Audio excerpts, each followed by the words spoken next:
We are recording. Okay, I want to introduce our president, Bill Miller. Bill Miller is going to talk about our sponsors. Are you there, Bill? Here, Ernie, thank you. Again, we have some major premium sponsors. We have Louis Joe's Avalon Avilas.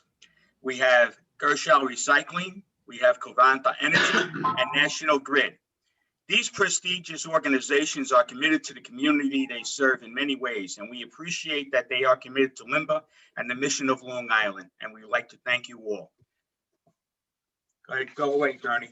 Okay, and we're going to introduce the sponsor of the meeting, which is Habitat for Humanity. That would be Lee Silberman. Lee, are you ready? Lee, I've allowed you to unmute. All right, good morning, everybody. I'm Lee Silberman, CEO of Habitat for Humanity of Suffolk County. We're pleased to sponsor today's LIMBA meeting with Congresswoman Rice, and I'm hoping to elicit the Congresswoman's support for the Neighborhood Neighborhood Homes Investment Act. This is an act that will direct funding for affordable home ownership in various low-income districts. Currently, the federal government, of the billions upon billions of dollars that the federal government uses to fund affordable housing, about 99% of it goes into rental programs, and just a little trickle goes into home ownership. And as we all know, home ownership is the primary method of gaining generational wealth in this country. So we certainly would like Congress to change that percentage just a little bit and allow us to build more affordable homes here on Long Island. Well, thank you very much, and thank you for your support. You've been supporting several of our programs, and when Kathleen comes on, we will let you make a brief statement as to who you are, but we'll go on with the program. I wanted to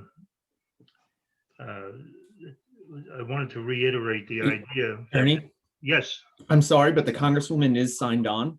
That's Just from the link that you sent us, she's come in through your I guess your link, which has her name, Ernest Fazio, not Congresswoman Rice. So there's a little bit of a technical issue there. Ah, that's why. Good morning, everyone. There we go. Good morning. Great to be with you all. I would like to make a statement introducing you, Kathleen. It is with great pleasure that I do welcome you back to the LIMBA Forum. You were first elected in 2014 and began serving in January of 2015.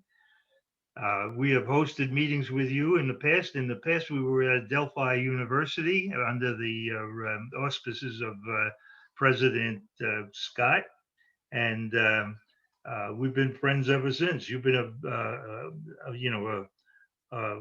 wonderful representative of the region. So I just wanted to say that. Let me see if there's anything else. Oh, we have a number of topics, and I think you have a list of them, do you not? Yes. Okay, so why don't I let you go on from here? Great. Good morning. Ernie, thank you so much. Good morning, everyone. It's great to be with you all today. I'd like to thank my good friend Ernie Fazio and Frank Imburgio and everyone who had a hand in putting this event together. Long Island Metro Business Action has long been an important advocate for economic development and transportation issues here on Long Island. And I so appreciate that LIMBA looks at the issues, not just from the perspective of the business community, but from the eyes of the general public as well. Your grassroots activism is important to elected leaders, and your unique insight on local issues is especially valuable to me as I try to be the best representative for my district that I can. So I really appreciate all the work that you do, and I'm grateful to have this chance to discuss the issues with you today. But before we get to that discussion, I'd just like to give you a little update on my work and what's been happening in Washington. This Congress, which is it's the 117th Congress. It is my 4th term in Congress. I can't believe it. And for the first time, I received a spot on the House Energy and Commerce Committee. I am so excited about this assignment and the opportunity to represent New York and Long Island interests on the committee. Energy and Commerce is one of the most powerful committees in the House. It has the broadest jurisdiction of any authorizing committee. And we work on many issues that I know are of interest to LIMBA. Our committee played a heavy role in crafting the American Rescue Plan, which finally delivered long overdue funding to combat COVID and provide economic relief to those who needed it most. As I'm sure most of you know, this bill had a lot in it, not just the $1,400 stimulus checks, $300 in enhanced unemployment insurance through September, but we also expanded the child tax credit, which is incredibly important for families who have been struggling under this pandemic. We did the math on this, and the changes that are made to the tax credit, which increases the tax credit for children ages 6 to 17 by $1,000 and $3,600 for each child under the age of 6. We did the math, and this change directly benefits over 100,000 children in my district. It is a huge relief for families.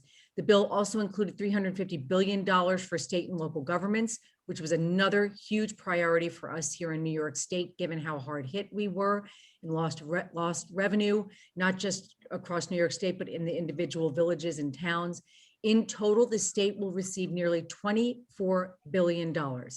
I can break that down with you if you want, but it goes to, it's $12.6 billion in direct fiscal relief for New York State's government. New York's metropolitan cities are going to get $6.14 billion. Counties are going to receive $3.9 billion, and smaller cities and towns and villages will receive $825 million. So for example, Nassau County is expected to receive about $278 million, which I know the county executive, Laura Curran, has been fighting for and is thrilled to get.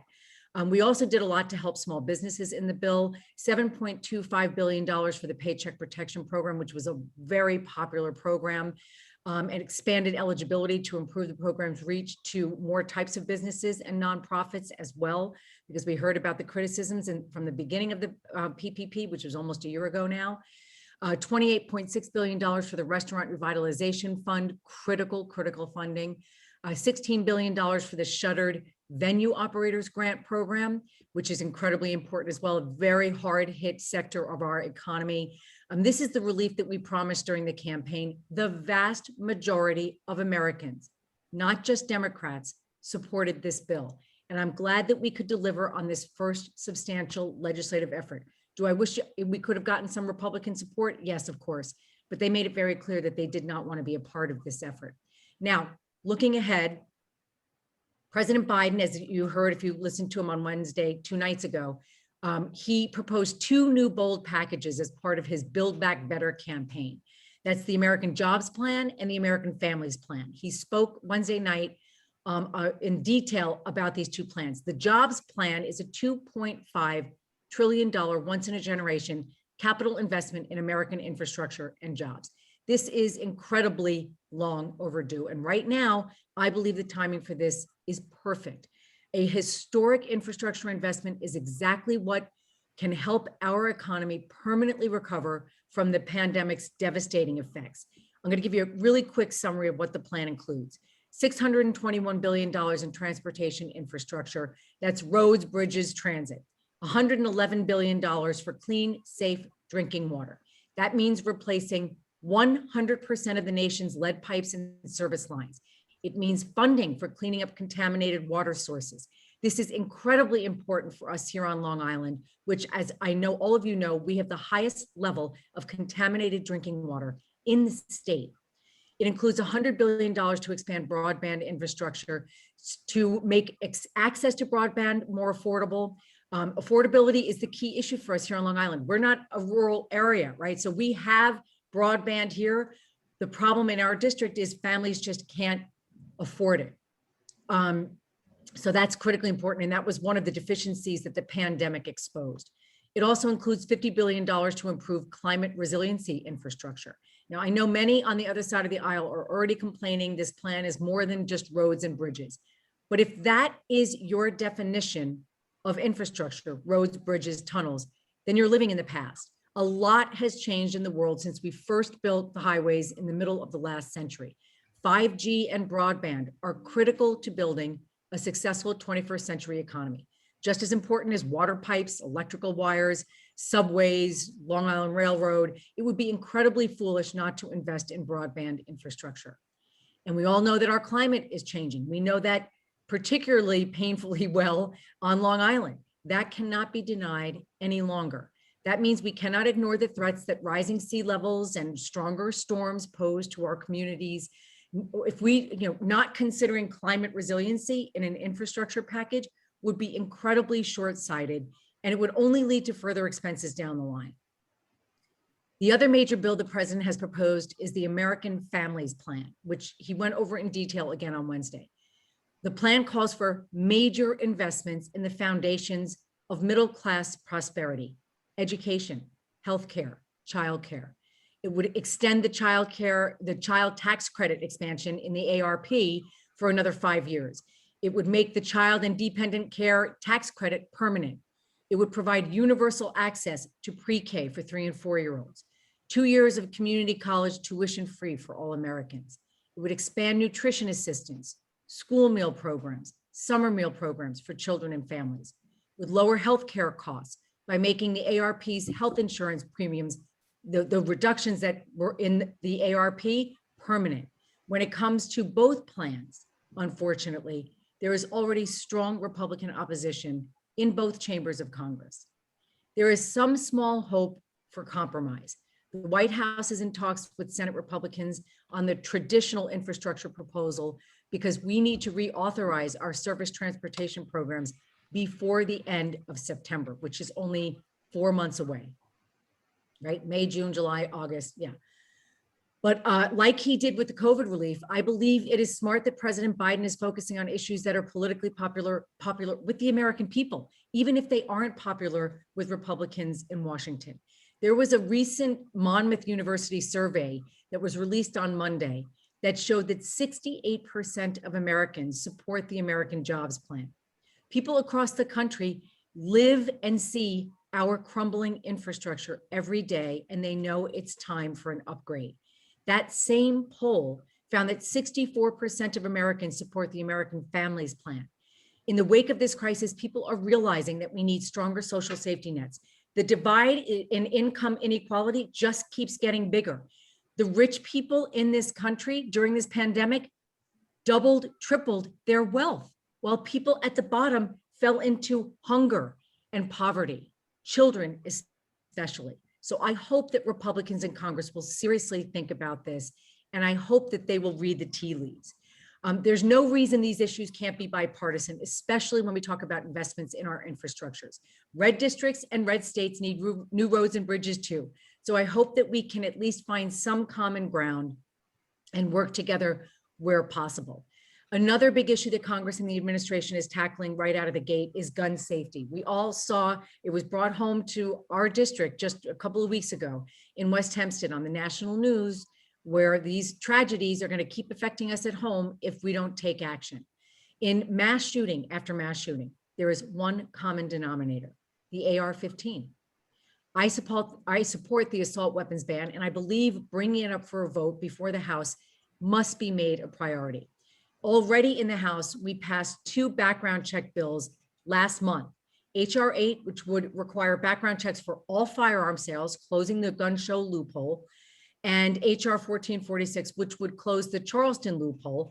For those of you who are not familiar with that, it would prevent gun sales from proceeding if a background check isn't completed within 3 days. We had 8 Republicans vote for HR 8 and 4 Republicans vote for HR 1446. So while that's not a lot of Republican votes, at least there is some room for bipartisanship on gun violence prevention. And I truly hope that trend is going to continue to move in the right direction.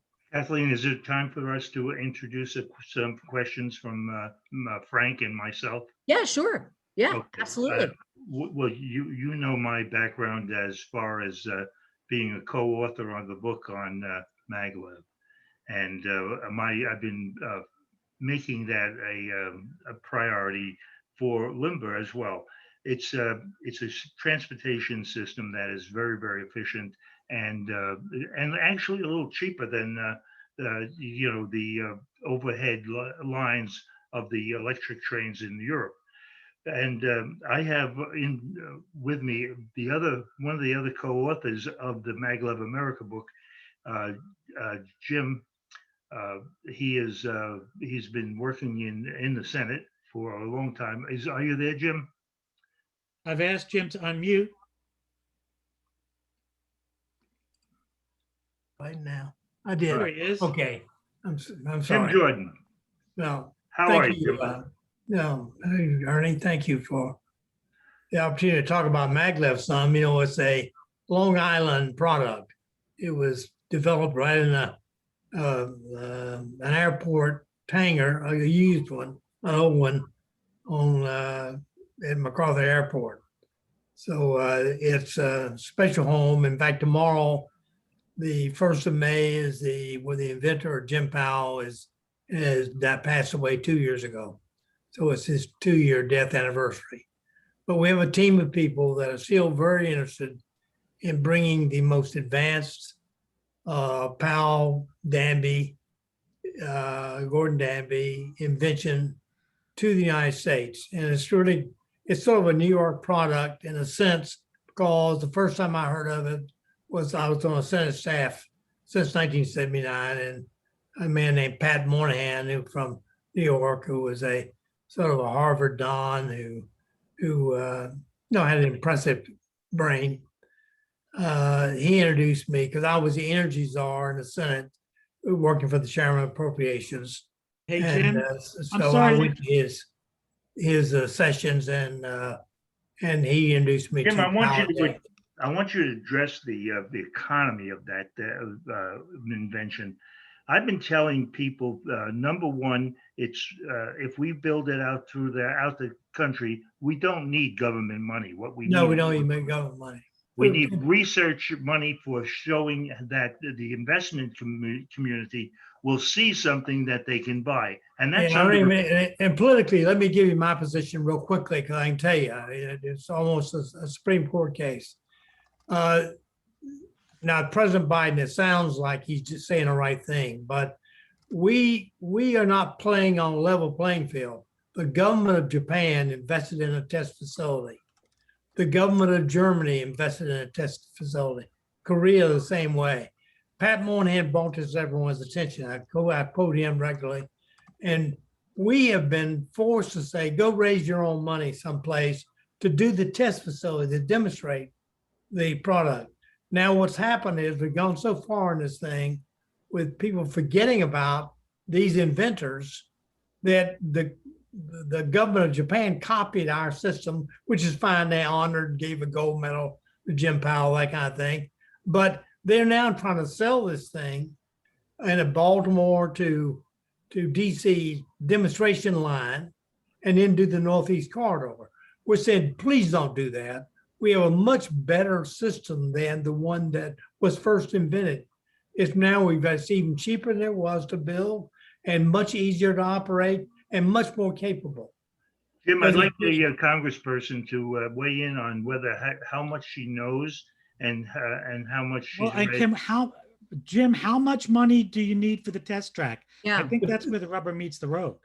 Yeah, well, what's really needed to do it is about $1 billion. I mean, it's about $900 million, and $600 million of it is to build the test track and build prototypes and run the fire of them for 5 years. It's a 5-year $1 billion plan. Then $300 million is used to do these route surveys in all the lower 48 states, about $300 million to go and put engineering and teams to go work with state to try and local transportation officials to get alignments along the existing right-of-ways that we already own, the public already owns. So what we do, and the other thing too, I listened to you talk about broadband. Our engineers have designed a fantastic structure that carries the power distribution and the broadband with it. So it provides in some of these rural states, it'll just have a wonderful So we're broadband killing more access. than one bird with this stone. Beg your pardon? we're killing more than one bird. Oh, with yeah, this it dump. really is. So I'm very excited to learn more about this MagLab. I'm actually having a meeting next week with Steve Ballone to talk about high-speed rail and the possibility of that development here on Long Island. If you want me to be at that meeting, I will be there. Thank you, Ernie. So I think that's the wave of the future. I think for us to ignore it when the federal government is willing to make a major investment in, transportation projects like high-speed rail, we have to take advantage of it. They're doing that all over Europe, and we are so far behind. Yes, and Congressman Rice, let me also interrupt just a second, because I don't have my normal slide pitch, but if I ever get a chance to meet you, I'll educate you in a hurry. Great. We're saying that it doesn't make any sense to carry around all those heavy steel wheel, they're called buggies or trucks, that hauling things around. We can do it by riding a magnetic wave. That's what's the beauty of the system. No rolling friction. That's why it goes 350 miles an hour. It sips energy, about 1/13 the amount of energy, electric energy, as an electric train. So now we're going to be hurting for electrons. Electrons are going to be in demand for everything, for every automobile's going to be on them by mid-century. So we need to conserve electrons. This system will move in ton miles of stuff to your grocery stores and your homes and vans and all. That's what I'm a logistician. I'm going to reach out to you so you can educate me more on this issue. I just see a question in the chat from Paul about energy possibilities here on Long Island. So there is an appetite for high-speed rail, whether that's MagLab or some other program. And I am definitely going to be pursuing that because I want as much money, transportation money, coming to New York as possible. On the energy front, there are really exciting things happening. As you all know, the governor made and the legislature enacted a very ambitious effort to allow for the development of 9,000 megawatts of wind energy by 2035. New York is obligated to that. They did this after Trump pulled out of the Paris Climate Accord. We just had the Department of the Interior come out with their wind energy areas. You all know the New York Bight area. It goes from Montauk all the way to Cape May, New Jersey. And there is an enormous potential for offshore wind development there. We are so unique. Probably the best in the nation. We are very unique. They just finished a supplemental environmental impact statement up in Massachusetts for the projects, their offshore wind projects there.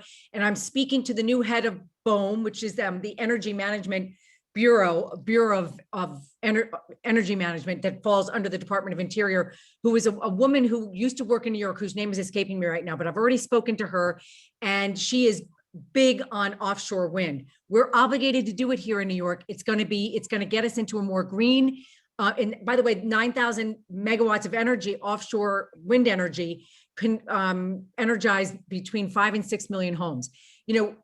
Nuclear is done here in New York. Indian Point is done. And, I understand the public sentiments about nuclear energy, but how are we going to replace that? So we have to be really ambitious about our energy issue, how we're going to kind of do our part to develop, the energy answers to the future. So offshore wind is going to not only take us in that direction as required by New York State, but it's going to create tens of thousands of jobs, good paying jobs here on Long Island. So I'm very, very excited about that. That is one of the issues. Obviously, energy is a big issue on the committee that I'm on now. So I look forward to, kind of keeping you guys updated on what's going to happen with offshore wind on Long Island. And by the way, it's not for everyone. There is still some resistance against it, and I understand it, but we have to go in that direction. I want to talk to you about an entirely different subject. I want to talk to you about the tax offsets that we were getting for our, for our taxes on our homes and things like that, and that was taken away from us. Is there a possibility of reinstating that? The salt, salt. No. And I'm just being honest, okay? Joe Biden is, in order to pay for his very ambitious infrastructure plan, he wants to pay for it, right? We didn't pay for anything last year. And every economist said, don't worry about paying it now. You have to flood the economy with money right now, because we're going to head into a depression if you don't. Remember, everything was shut down. So I signed off on bills, which I don't like to do, that aren't paid for, that weren't paid for, but we had to do it.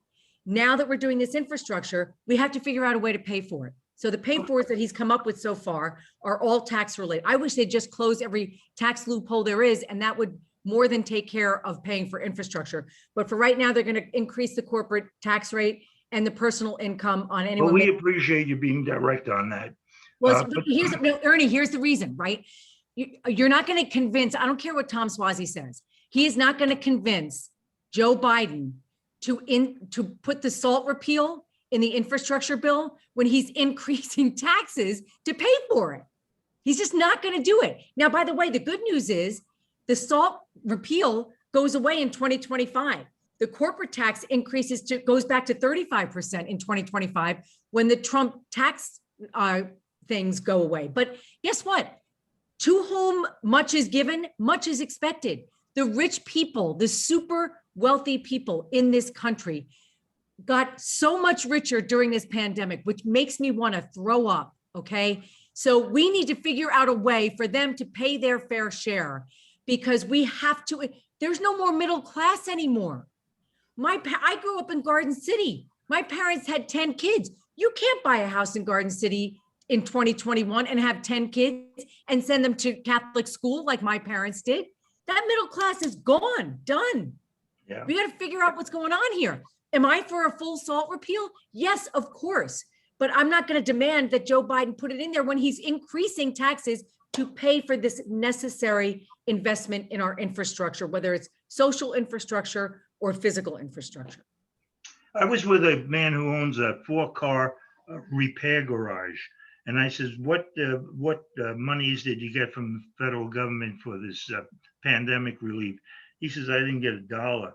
I says, why not? He says, well, because it was a little complicated. I'm not a very sophisticated guy. I know how to make cars work better, but I don't, I was wondering, do we have any outreach people on that Ernie, level? so what I did during the pandemic, every week I had a call with every small business person in my district who wanted to join the call. And I had someone from Treasury and the small business, SBA, all that, to enable people to walk through, understand how to actually apply for these PPP loans. If you can, Ernie, we'll talk after this. Kevin is on this call, Kevin Devlin from my office, and we will see what we can do to help him, because there's still money in the PPP program. Yeah, I don't know if as a he's small interested at business this owner, point. as a small business owner, I learned that the process had gotten much more approachable, especially the second time around, but I didn't need it. And your friend, the auto repairman, essentially told you the same thing.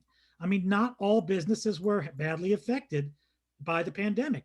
Auto repair is probably not one of them as much. Cars weren't on the road as much, but as opposed to, so many others. But they also had money to pay for it, because people who have cars and were doing well had their cars fixed. Yeah, I'm not saying he wasn't affected, but I'm saying that I think, speaking from as a small business owner, that businesses that were really impacted drastically made it their business, and there was a way to do it. They didn't just give up as easily as your friend did. Let me just point out to the audience how we run the meetings. If you have a question, please ask it in the general chat.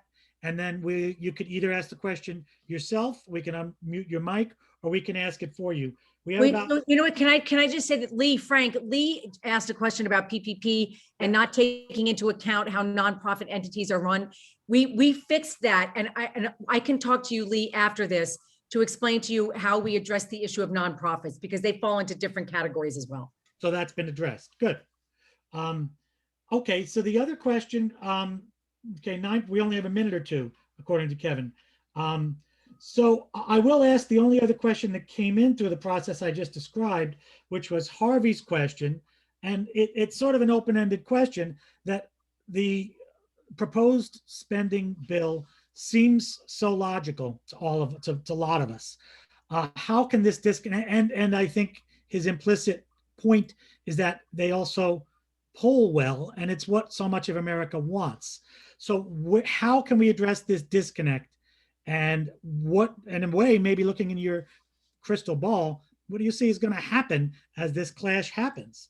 Where I think a lot of these, concepts are well received, and now we're going to hit a brick wall in the Senate. So Frank, explain to me how 95% of the American people believe that you have to go through a background check before you buy a gun, when that is not the law.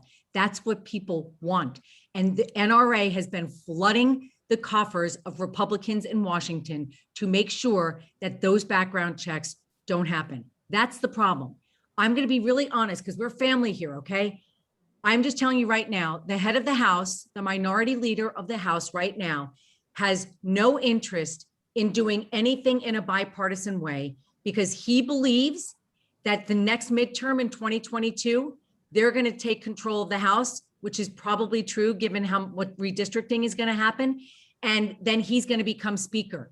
They are walking in lockstep. They don't care what their constituents think. They had the audacity not to support the American Rescue Plan, which over 70% of the American people supported. That was the bill that we just passed. And now they have the audacity to be sending out fact sheets to their constituents about what the American Rescue Plan did for them in their community when they didn't even vote for it. Talk about gall. Talk about gall. This is not about politics. This is about trying to come out from under what has been a once in a lifetime pandemic. The last time we had a pandemic was 100 years ago, okay? We have to be serious about this, but the Republicans it's all about them winning. They don't care. I hate to say this. How do you not support the American Rescue Plan so that we can once and for all crush the virus? They don't support vaccines. Support vaccine. Well, only 75% of members of of Congress have gotten vaccinated. That's why we can't open the Capitol again. I mean, this is insanity, folks. And let me tell you something. When you talk, because all you people are smart, right? When you talk about infrastructure, you have to talk about families, jobs. It's not just roads, bridges, and tunnels. It's broadband. How many kids didn't have the ability to learn from home when their schools were shut down because they didn't own a tablet or they didn't have access to the internet? I mean, this is what we're talking about. We're talking about more women as single tax filers, head of households, falling into poverty and dropping out of the job market because of the pandemic and not having any way back in. What are we talking about here? Do we want this country to just be poor people and super rich people and no people in the middle class? Another big problem is the postal service.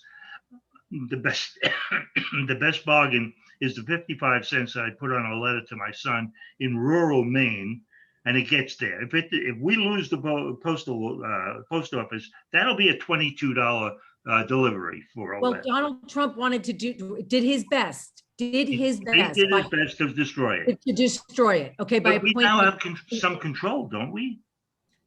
Yeah, we do. Absolutely. But you know what? Look, we have to figure out what's at the cause of the postal system's problems to begin with. They're not without fault, but this is like, you can't do away with it, for God's sake. What about banking? What about bringing banking to the postal? We used to do that back in the 30s. Yeah, and that would make money. It would make as much money as they needed to be solvent from now on. I think we got to consider that. Yeah, sure. I mean, everything should be on the table.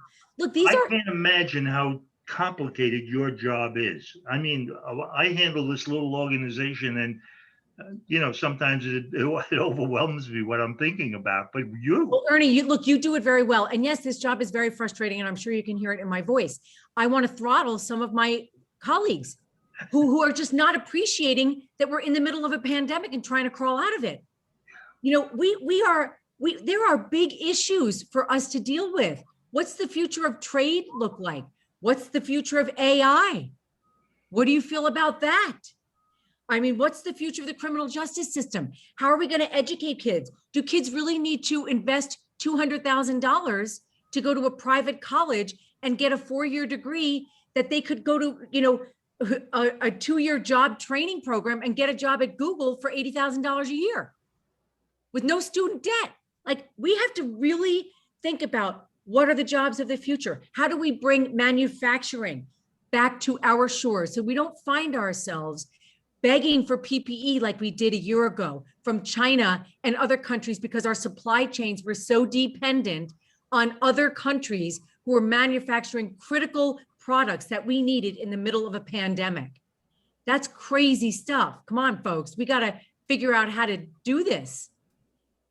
We got big issues. How do we fix our healthcare system that we, look, the disparities that were exposed by this pandemic in healthcare, in education, in job opportunities. I mean, it's crazy.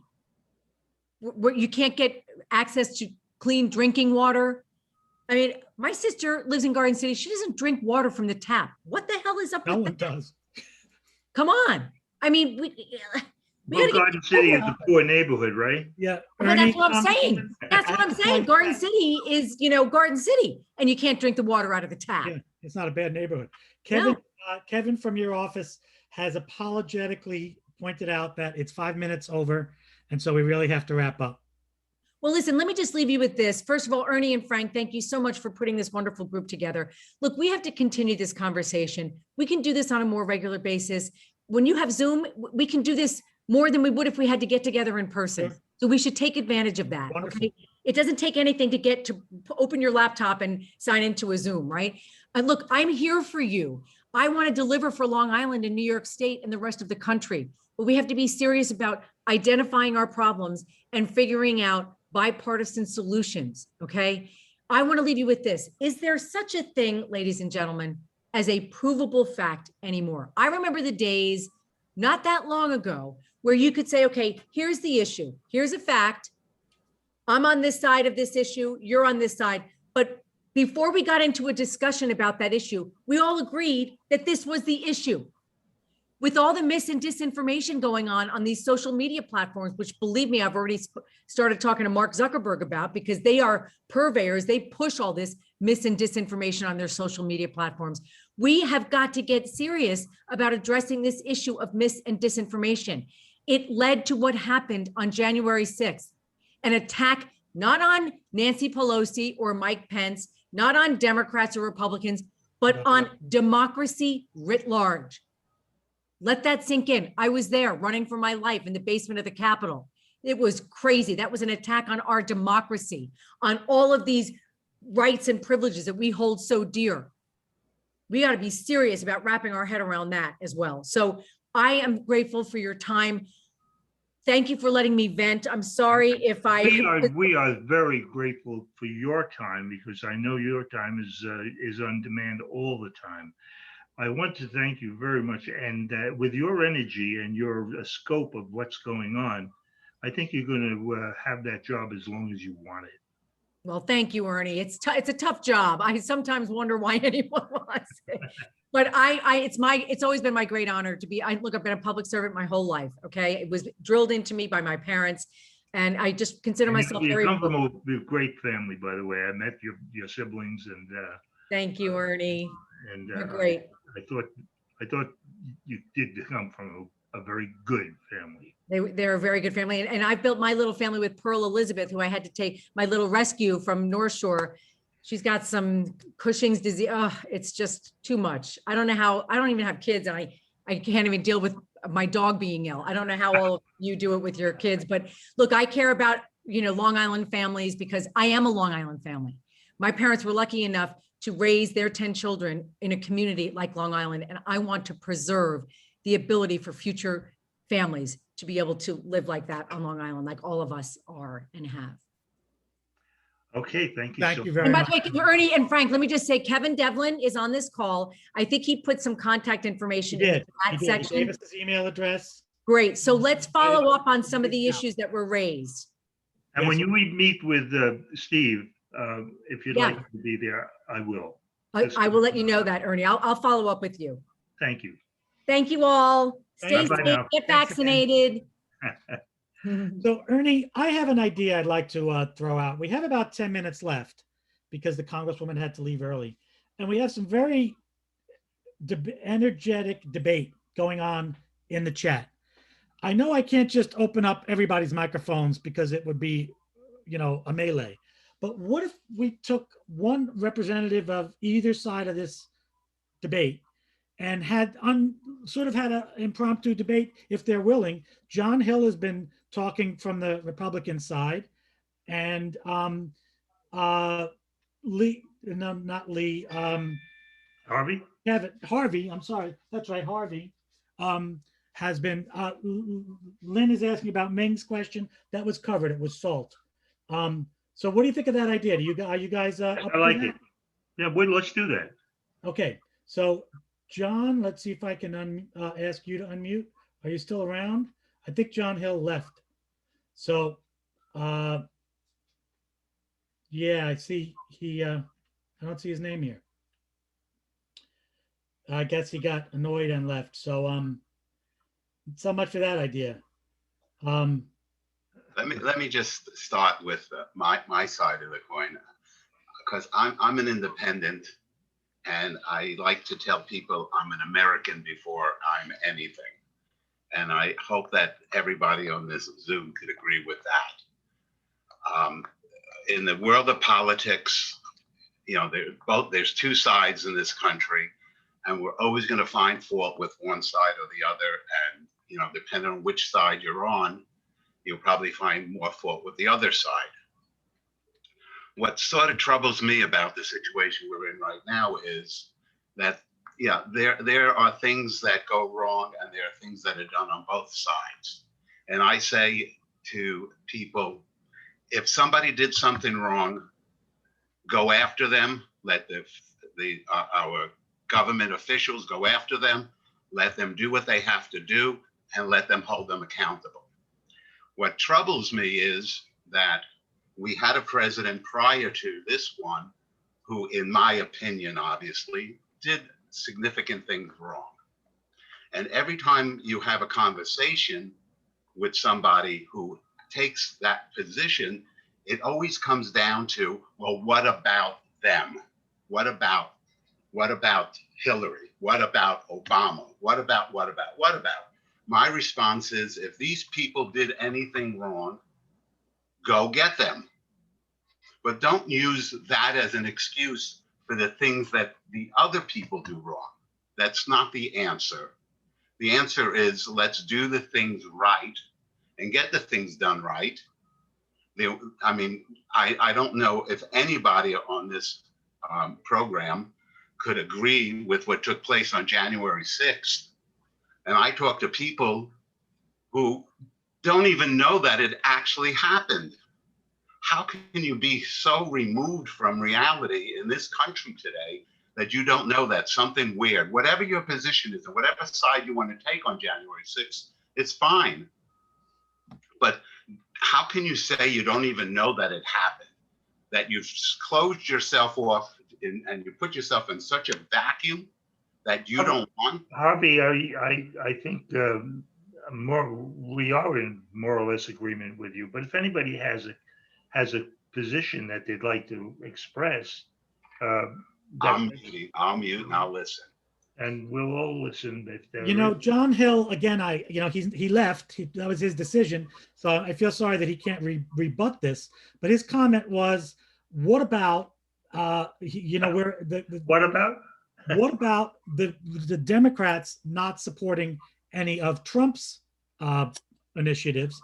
But I think that, and what the Congresswoman was saying is that now we have a pandemic. That's the difference. This is a national crisis.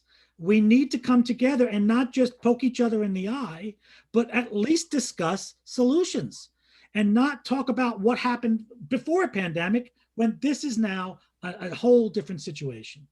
And that's exactly the kind of difference that's not being recognized. We aren't looking at problems in needs of solutions. We're looking I'd for like to invite other thoughts, even if they're not related to the one we're talking about. Yes. So I'm going to go ahead and allow everyone to unmute, and let's give a few minutes if you have any ideas that you'd like to interject. We have a rare few minutes. Yeah, if I may, Yes, I want to circle please. back to the text, the salt deduction Yeah. aspect. I think that Congresswoman Rice is somewhat incorrect in her conjecture. I mean, taking away a SALT deduction is basically a double tax. You know, what we're paying our property tax or whatever tax we're paying is a mandatory spending. It's not optional. And then you don't get a deduction, so you're paying the tax on top of that, which is in essence a double tax. I think we need to continue to ask to support the deduction for that Long Islanders, since we are paying so much high taxes. Well, personally, I agree with you, but I think she did give us a pragmatic answer. You are correct. What you're saying is not, it's not that it's incorrect. It's that sometimes you do things that are necessary. And I think that's what she was saying. Ernie, may I make a real quick comment? I don't mind paying my taxes. I do mind paying penalties. And the cap was a penalty directed specifically at New York and a couple of other blue states. It's not a tax, it's a penalty. That's good. Yeah, that's a good point. Oh, this. Still tough to sell. is And her guess point. who put it there? And if there's any question about how do we raise the money to pay for this, I would be very pleased to address that issue. I did that kind of stuff decades ago at Tri-State Regional Planning Commission in the transportation sector, but I could do it in this kind of thing very easily. You want to have a cap? Remove the cap on the maximum on income that's paid, the earned income on which you pay Social Security tax. You can remove that as an example. Somebody making $1 million a year doesn't contribute any more than somebody making $200,000 a year. And so Social Security tax, but by definition, therefore, is regressive. Let's make it the same, not even progressive, just the same. Mayor, 20 years ago, I was with Warren Rudman. He was the senator from New Hampshire in New York City. He was speaking in New York City. And I said to him, you know, he was talking about taxes, and he says, you know, Social Security, to pay a man like me, Social Security is ridiculous. He says, I'm already wealthy. I don't mind seeing that money go to people who need it. He says, and he says, I know other wealthy people who don't care about that. They will gladly give that up. It's not a big deal. And so we paid the taxes. So what? You know, and I don't know if I don't think that's a common feeling, but I'm sure there are wealthy people who do have that sentiment. But there are many other ways of doing things. If you want to raise money, the objective is not just to raise money. The objective is what do we want to accomplish? For example, if you want to encourage electric vehicles and less pollution, you gradually raise the gasoline tax, as an example. But you're then sensitive to people who don't have a whole lot of income and need a car. I mean, there are ways of dealing with these things and recognizing the trade-off. Yeah, everything's a trade-off, Mayor. You know, and yeah. you've been in the public life long enough to know that. So it's very difficult. It's very difficult. Anybody else have a comment? Jim, Jim Jordan, were you happy with the comments you got from the comments? Yeah, I think, you know, I appreciate her taking the time to go over these issues. And of course, she recited the litany that I know well. I know, I mean, don't forget, I've done this 45 years. I've been doing nothing but being in Washington and going through it. So I know what every issue she brought up, and she is fundamentally correct. We're trying to get a more egalitarian society where we have less poor people. And now if you get a whole lot of rich people, fine, you know, but the idea we need less poor people that have a difficult time. So as expanding the middle class is what she's talking about. What I find sometimes in our elected officials is you get down to solutions such as we want to increase manufacturing, those kinds of jobs. Now, give or take, yeah, let's do it. But in fact, if we can, let robots do it. But the point of it, we'll build robots. But the point of it is that she's got to come up with, she mentioned manufacturing. I'd love to have said, Kathleen, I can promise you 2 million jobs if you let me do maglev on Long Island, period. Well, Jim, You do I that. think the big takeaway is she offered to sit through your presentation. Yes. Kevin left his email. Yeah. I know, having sat through your PowerPoint presentation that you gave, a few meetings ago, that made a believer out of me. Yeah, well, I mean, it really makes sense. But see, another thing to understand, does someone get harmed by a successful maglev network in the country? Yes, the airlines. The airlines fight it. They oppose it. I understand it. I understand their opposition. But I'm trying to say is, okay, but we've got to move truckloads of stuff, doubling the amount of trucks we currently are on the highways. Will have to double by mid-century in order to take care of your grocery stores, fresh foods. And so I think one of the things that you need to make, the internet has an expression, explain like I'm 5. Like you're explaining to a 5-year-old that maglev has a side effect that can help climate control, traffic, manufacturing, all of these things. I don't think that's immediately apparent, but it really needs to be. Yeah. The other thing too is now one thing I did differ with Rice on, and that was the idea that saying Biden says we got to pay for it. When the government makes an investment based on this, our total wealth in this country, which is enormous, just the amount of gold that we haven't discovered yet, it probably exceeds, 4 or 5 trillion dollars that we haven't discovered under the ground. So the wealth is enormous. So when we print money in the treasury and print bonds, borrow against it, as long as we do it for investments now, the return on the investment, a handsome amount of money, that's how we grow. That's how we all become wealthier.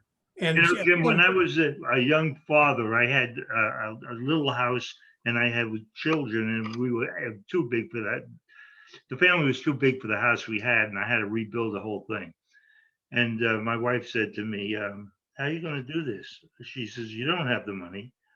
And I says, I have no idea. I'm going to borrow the money. She says, oh, that's going to put us in a hole. I says, I'll work that out later. We need the house. Yeah. And you figure it out. You figure it out. And if you really know the economic history of the country, because I fortunately knew my grandmother was born. I knew her. We were friends. I loved her. She was nice smile all the time. And she was born at Civil War time. Now I'm getting old naturally, but the point of it is that I see these, and so in those days, I know the economic history of the country in detail. But so in those days, you couldn't get a mortgage. There were no mortgages. You couldn't go borrow money to build a house. If you owned a house, you built your own. In fact, my grandfather was a carpenter, and that's what he did. He built his own places and for the neighbors, he just built things. And so that's where, I learned the trade of how to build a house. So we had another comment coming in from Paul, wanted to be unmuted. Paul, was that you have a different topic? Thank you. It seemed like today kind of became a maglev presentation. I think maglev is worthwhile and probably worthy of its own meeting, but we gobbled a lot of time with that. Unfortunately, we heard a litany of problems as opposed to directives, solutions, and what could be done. Now, I was glad to hear what we did about energy and wind power and the like. By the way, Ernie, if you've ever been out in West Texas, the wind blows at least 30 miles an hour, at least 270 days a year. So, and if you've ridden the crest heading east towards Sacramento from Oakland, you've got some real passes there with tremendous winds. So I don't think we have the best, but we certainly do have a capacity. We ought to be doing that. We ought to be raising electricity through the tide flow that we have. We are not capitalizing on our energy needs. And today was great that we could get Kathleen on here. She's a very bright lady, but we didn't have enough time for solutions, directions, and suggestions. Well, I agree with that. We didn't have enough time. What about areas? But we're a very limited venue. because of our constraints on time. And, we also know that if we make them longer, we lose audience. So we've been doing this a long time, Paul, but your statement is absolutely correct.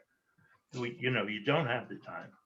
Just one suggestion, since she offered, I'd like to suggest that maybe we try and have a quarterly update from her.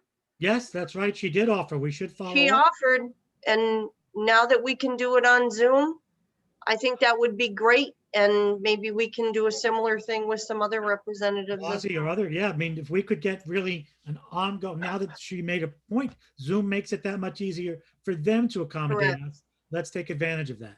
Well, I think, I tell you, quarterly is all over. Well, I'd say I'd get her on monthly. And now look, I was a staffer for 41 years in the Senate, and I did a weekly TV show with my boss, weekly, to broadcast to the state what was going on. Well, Jim, we only have 2 meetings a month at LIMBA. So having one of them voted to her Let's is. discuss it. If the Congress, our Congress people were be willing, I think we could open up a special meeting schedule just for Congress. They are on a level of their own in that they are our national representatives. Sure. Yeah. Yep. I can tell you something now. I live in Washington, D.C., work there, and I know what goes on. It's extremely difficult now to contact the White House. Extremely difficult. It's extremely difficult to contact the Secretary of Transportation. That is flooded. They can't do it. So you need someone like Kathleen to essentially get on the phone and get her rep. Now, it's not the secretary, but it's someone that's been designated to take care of her phone calls. So she can at least access, as a member of the Energy Committee, the Secretary of Transportation, or she can contact the CIA, anybody she wants to, the IRS head, the whole thing, she can do it. The SALT question can be solved, by the way, and one of our colleagues had mentioned in today's thing, talk about the idea of lifting the cap on Social Security. I'm in total agreement. That's one of the misshaped things of our lives. Is go ahead and lift it. I mean, why not? And but we need to get these people more in contact with. That's what the beauty of this these Zoom calls are. You can actually see somebody get excited about something. That she was very animated. And I think that the Congress people may be seeing opportunity to do town halls and in a way that gives them, it's more convenient. Yeah. And so we should maybe really take her up on that. It's a great idea. Yeah. I hate to be a party pooper, but I had scheduled another appointment, assuming that we'd end at 10, so I can't go much further. I think this is about an hour from where we started. We started a little late. And I do want to keep our discipline of 1 hour meetings in place, even though today was a little bit offset.